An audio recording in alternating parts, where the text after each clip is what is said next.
Hey, new camera angle. The left side of my face is actually a lot better. I hope you guys like this angle. But that's not what we're here for. We're here to talk about Persona.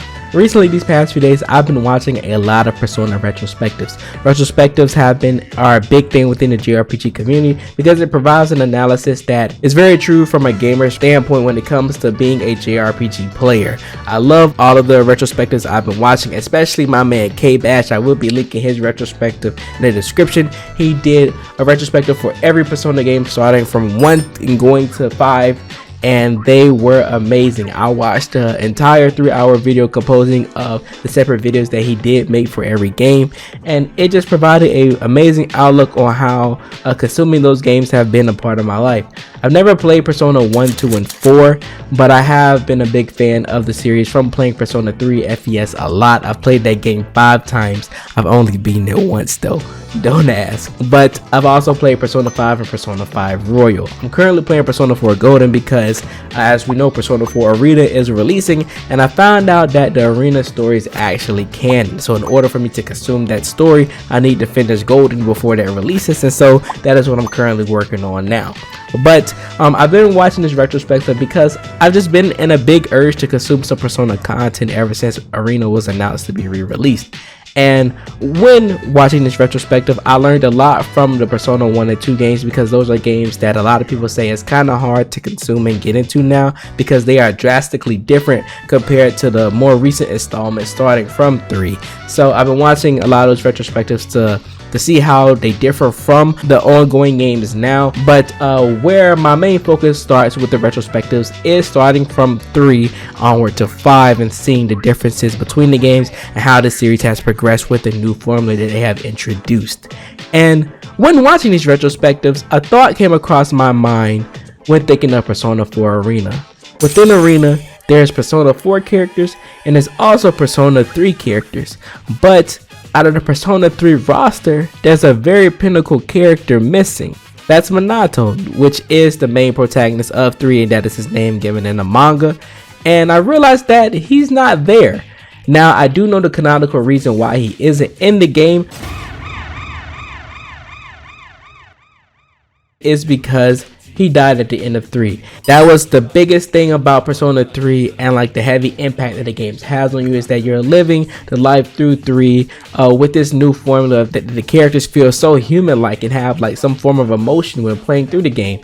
And as the silent protagonist, he might be silent, but through his dialogue choices and the experiences that you have when connecting with people and how they talk to you and how they say how they feel about the protagonist, you understand that he's a very deep character, which is a really great formula that they do with the Persona game, even when having a silent protagonist. And for him to do the self-sacrificing at the end of the game, I feel like that was a very strong piece and a very bold statement to do with a main character, especially since they don't really touch on that subject at all with any of the future installments later on, or at least making that big of a decision. So when seeing that and knowing that, I understand from a canonical standpoint why he isn't in the roster, but I feel like that isn't a strong enough hold or at least a big enough excuse to not include him in the game at all. And hear me out when I say this. A lot of fighting games, they have a lot of characters that are in their roster that have died canonically within the story, but you still see these characters being added no matter what because people love these characters and they are fan favorites. Now, how these characters are introduced to the game, even though they're dead within the story, varies depending on game.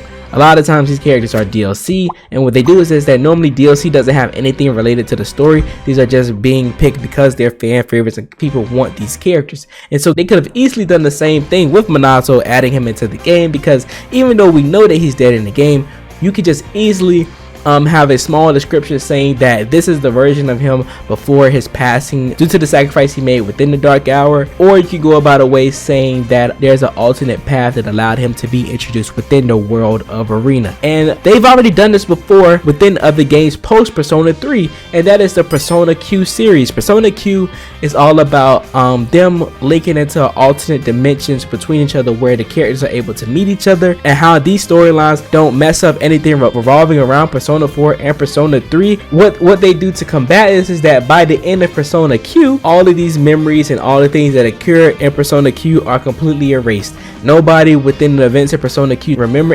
anything when they go back to their normal world, and so this leaves the story of these characters intact. And so they could have easily done something similar to that to add Minato into the game and making him a playable character.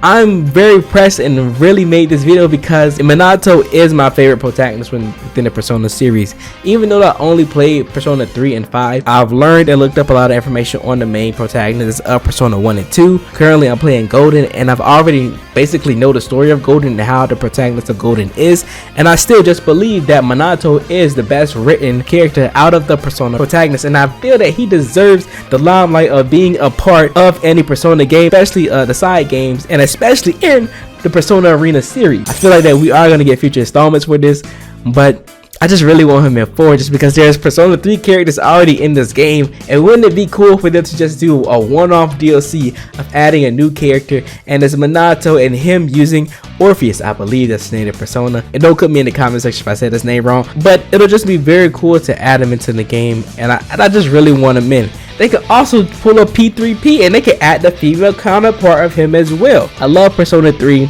If you guys haven't realized, Persona 3 is my favorite Persona game, and I doubt that would change just because of how many times I've played it, how much time I put into that game, and the love that I have for the cast. I just wish that the protagonist was here with Junpei, with Akihiko, with Mitsuru. I just wish he was in the game. This is just really a waste of a time video.